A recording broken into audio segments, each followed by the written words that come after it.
So, ayan mga kamisis, nandito ako ngayon sa Primark. Hindi na ako nakapag-video while, ano bang tawag doon? Habang ako ay naglalakad kasi sobrang lamig and maambon pa. Kaya hindi na ako nag-video. Dito na lang ako mag-video. So, ang dami nilang mga sale, mga kamisis. Tingnan nyo yan, oh. 50%. From 6 pound, naging 3 pound na lang. Ito ay mga brush cotton fitted sheet. Ay, tingnan natin kung meron silang ay nako, wala. Super King. Ay, ito meron silang Super King fitted sheet.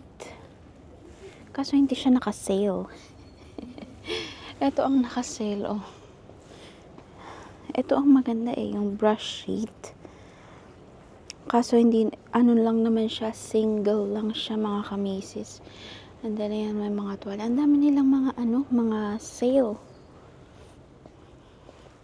So ayan. And then tingnan na. Ito ang maganda. 4 pound 50 pang ano bang tawag doon? Ayan, oh. Parang siyang marble effect pero hindi siya tunay na marble. Ano daw? And then ito naman is mga baunan. Ayan. Mga duvet. Ayan. Yung mga natira nung Pasko. Naging 50% off na siya ngayon. So, ayan, oh. Mga pang pamasko. Pwede yan next year. Tulad nito, oh. Itong green bow na ito, oh. Ang ganda. Ano ba ito? Panglagay. Panglagay sa Christmas tree. So, yan. Ang dami. Ayan. Mga reduction nila.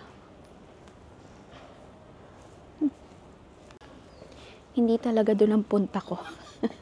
Ang punta ko is, 10 pound na lang kaso walang black. Si Mr. kasi ay puro black lang ang gusto. Ayaw niya ng mga hindi black. Kaya kung mapapansin niyo sa lahat ng vlog namin is nakaano siya. Lagi siyang nakaitim. So yeah. Hanap tayo. Hindi dito ang punta ko.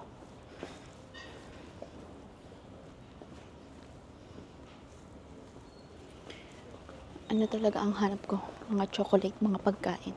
So ayan, nandito na ako sa Poundland. Magtitingin ako ng mga hindi naman talaga dito ang punta ko, 'di ba? May mga mura din kasi sila. Ito ang outfit ko ngayon, oh. Kasi sobrang lamig. Tingnan niyo naman, oh. Nakikita niyo ba? Meron na naman silang music. Hindi ko alam kung maririnig no ito. Ay, 2 pound 50. Ay, hindi, vest lang 'yun. Yan, oh. Mga cute, mga panglamig. 15. So, mamadaliin ko na ito kasi nga ano bang tawag dito? Magsasara sila ng 5:30 yata. 5:30 ba ang sarado? Teka, titingnan natin. So, ayun, kukuha tayo ng konti nito. Mga shampoo. Kuha tayo niyan. Shampoo. And then, hindi ko alam kung magugustuhan nila yan. Kuha tayo niyan kasi 1 pound lang naman ang isa. And then, ano na rin, conditioner.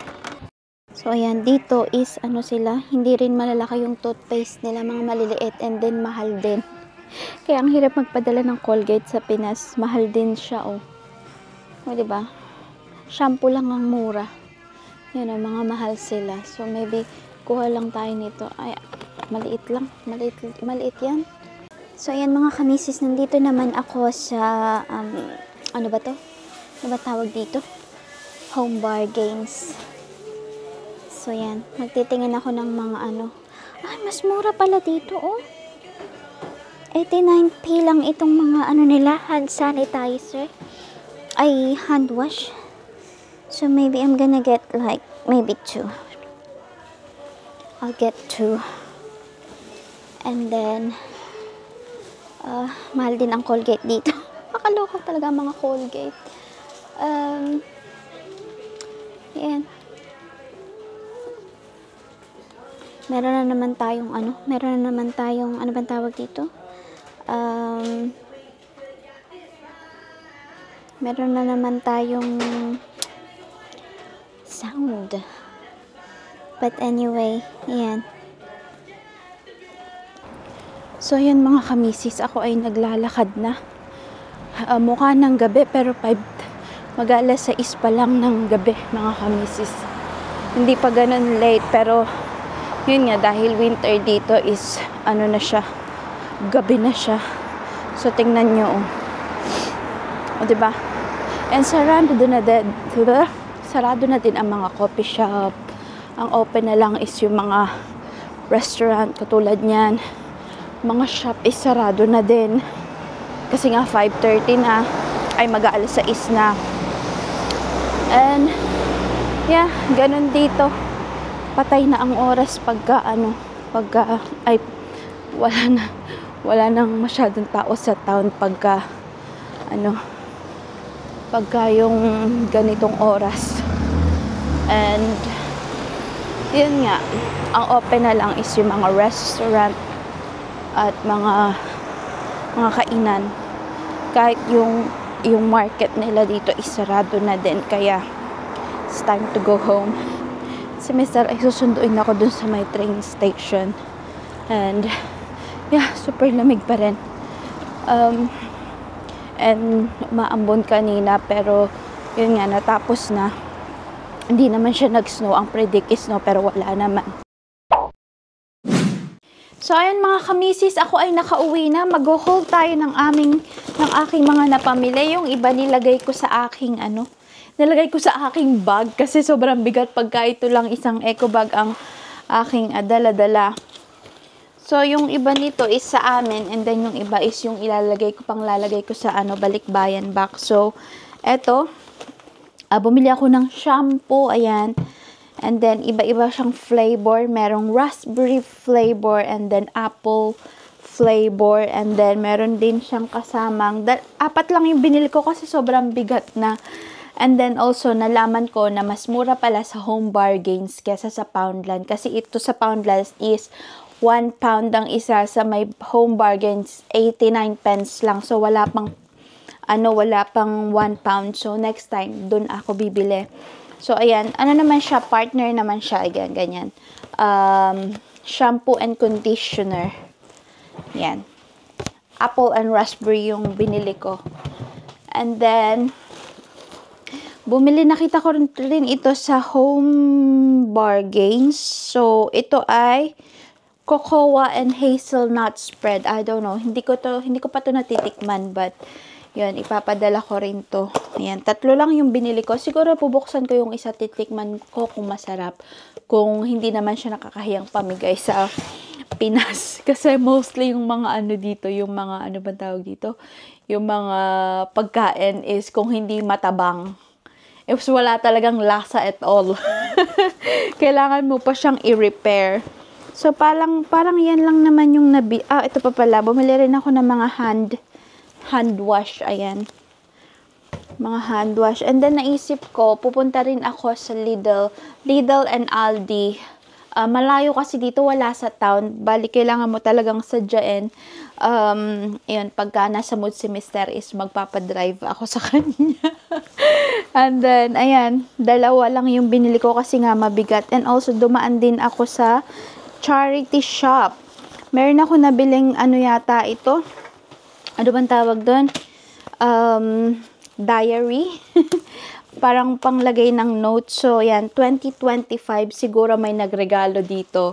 And then, hindi niya bet. So, dinonate niya sa ano bang tawag dito? Yan, dinonate, what? Oh yeah, dinonate niya sa charity shop, and then, nabili ko naman siya ng 1 pound. So, yan. What else? Ito rin, nabili ko rin siya sa Poundland. Ay, sa may, bago pa siya. Hair ties. 1 pound lang din. And then also, meron din ako nabiling trouser. Trouser ang tawag nila dito sa mga pants. Ang pants nila dito ay yung underwear. Sa atin, ang pants sa Pinas is yung ano, 'di ba? Yung maong, yung ganyan. And then, ito, nabili ko. Ito ay ginagamit ko as uniform. Ayan, ganyan siya. Maganda siyang tela kasi M&S. And then, yung ibang mga nabili, mga ibang ganitong ano ko rin sa M&S is nabili ko siya doon sa may charity shop na pinupuntahan ko lagi. Kung saan ko ito nabili. So, thankfully, meron na naman. O, diba? Ang ganda kasi ng tela nito and sobrang komportable. Ayan, o. Itim siya. So, ito yung, at bet na bet ko talaga itong style niya. So, 3 pound 50 ko lang siya nabili. Nagtitingin ako ng ganito sa M&S, pero wala akong makita yung ganitong style. Siguro, titingin na ulit ako sa ibang, ano ba yun, ibang store ng, ibang branch ng M&S. Tingnan ko kung, kasi sobrang ganda talaga nung ano na yun. Super comfy niya pagka yung mga, pag lumalakad niya. And then, meron din ako nakitang breakfast cereal. So, ipapadala ko rin to sa Pinas kasi alam ko yung kapatid ko na ano is gusto niya yung mga chocolate na ganyan. Nagpabili siya dati ng cereal sa akin. Cereal. Yun. Breakfast cereal. And then, may nakita rin akong ganito. Sa air fryer naman siya. Ganyan ang itsura niya. Oh. Air fryer liner. So, 50 pieces na siya. And then, parang wala pa siyang 2 pounds. So, yan yung nabili ko. This is for our home. And then, bumili rin ako ng sponge. Ayan. Ito yung ginagamit ko lagi kasi mura siya. And then, yun, masarap gamitin. And then, ano lang siya. Yun nga, maghati siya. Yan, ganyan. Maliit lang. And then, maliit lang kasi yung kamay ko. Kaya, okay siyang gamitin. Then, bumili rin ako ng Doritos. Tortillas. Saan pa isang tortillas ko? Ito yung nabili ko sa Home Bargains. And then, ito naman ay nabili ko sa Poundland. Ayan. Sama-sama na siya, o, diba? And then, bumili rin ako ng foil. Mura ang foil sa Home Bargains kesa sa mga Tesco, ano ba yun? Morrison. So, naghanap talaga ako nito sa Home Bargains. Wala akong nakita sa Poundland, sa Home Bargains ako bumili. And then, metal steel scourers.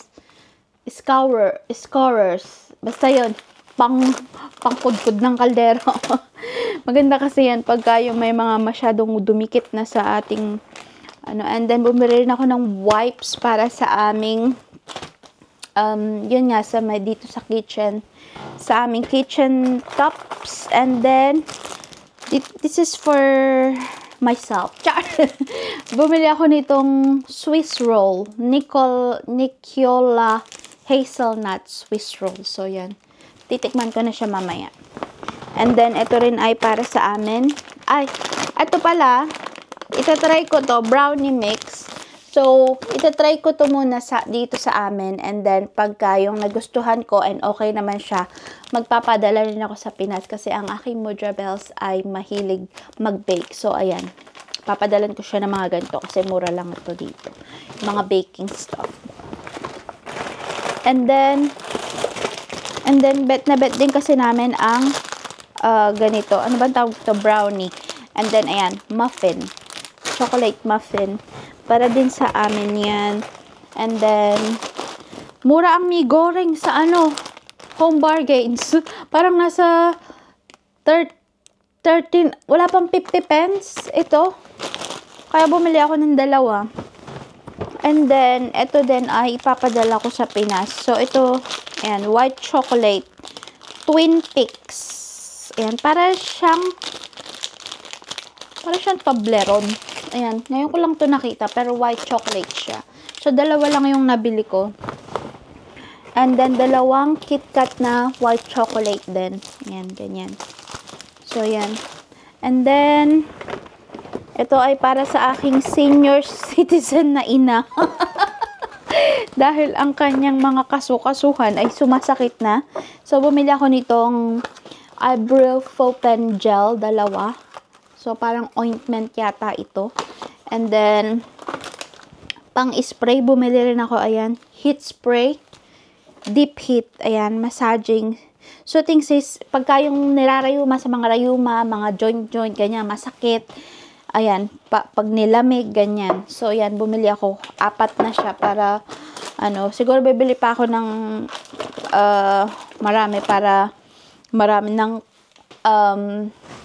ilans pagka malapit ko nang ipadala kasi kailan ba? May expiration ba ito? O, 2027 pa naman. And then, this one is my favorite also. This is for mine. This is for myself. So, ayan. Para siyang Ferrero. Ayan. Ferrero. Pero, ano siya? Coconut and white chocolate. Mas gusto ko ang white chocolate kaysa sa chocolate. Mas gusto ko siya. Tingnan nyo, oh. Sobrang sarap nito. Natikman ko to sa isa kong sa isang Pinay din dito. Pinatikim niya sa akin. And, yeah, nagustuhan. Simula nagustuhan ko na siya. Kaya pagka lumalabas ako at pumupunta ako sa Poundland, is bumibili talaga ako nito. Ganito ang tsura niya, oh. Ganyan, oh. And then, sobrang sarap niya. Meron siyang white chocolate sa loob. Okay. Ayan, ganyan, oh. And then, meron siyang, meron siyang nuts. Ayan. May nakalagay siya na Ferrero sa Ferrero. Nakikita niyo ba? So, kasama, din siya ng Ferrero. So, ayan. Ayun lang naman ang aking, bumili pala ako ng mat. Ayan. Rubber door mat. Ilalagay ko sa may living room namin kasi ang aking mister naglalagay ng shoes dun sa may aming living room door. And lumalabas, yun yung pinanglalabas niya sa sa outhouse. Pag pag lumalabas siya sa garden and then pumupunta siya dun nga sa outhouse and sa garage. Iniiwan niya yung sapatos niya dun sa may living room door namin. So, lalagyan ko siya ng ganito kasi pag yung maulan, nagpuputik ang aming living room. Kaya kailangan mo siyang, lagi ko na lang siyang nilalampaso. So, ilalagay ko to para And then, binili ko siya, plastic na lang kasi para madali rin linisan in case na yung madaming dumi. Ayan. So, pang 50 lang sa sa may Poundland. So, ayan lang naman ang aking mga napamili. And then, i-end ko na itong video. Sana ay nag-enjoy kayo sa pagsama sa akin. Again. Ayan, sana magtuloy-tuloy na ulit ang aking pag-vlog. Kasi hindi naman masyado nang busy nga sa restaurant. Bumalik na. Tapos na ang lahat sa pag-holiday. Ang mga bata ay bumalik na sa school. Ang mga matatanda ay bumalik na sa kanilang trabaho. So, yun. Petics na ulit sa, ano ba tawag dito? Sa restaurant. So, ayun. Meron akong time na makapag-edit once na, yun nga, day off ko. And then, pag umuwi ako, meron akong time. Pag maaga ang uwi ko. So, yeah. Thank you for joining me sa ating maliit na town. And hindi na nga ako nakapag-vlog masyado sa Home Bargains kasi sobrang lakas ng kanilang, ng kanilang music. Baka tayo ay makopyright, ganun. So, ayun, salamat sa pagsama sa akin and I will see you again on my next vlog. Mag-iingat tayong lahat mga kamisis. Bye!